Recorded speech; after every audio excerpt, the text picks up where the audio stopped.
ସୁନ୍ଦରଗଡ଼ରେ ସୀମା ଟପିଲା ବାଲି ମାଫିଆଙ୍କ ଦାଦାଗିରି। ବାଲିଘାଟରେ ଖଣି ଅଧିକାରୀ ଓ ପୋଲିସକୁ ଆକ୍ରମଣ।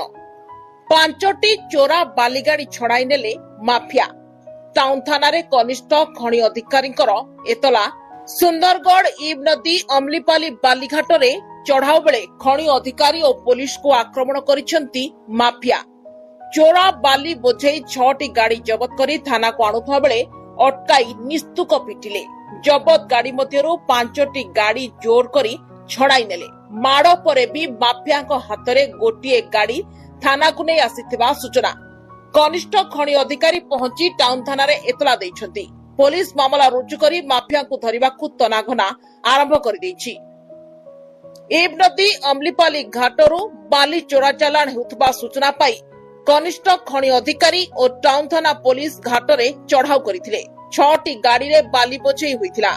ଚଢାଉକାରୀ ଦଳ ତୁରନ୍ତ ଗାଡିଗୁଡିକୁ ଜବତ କରିଥିଲେ।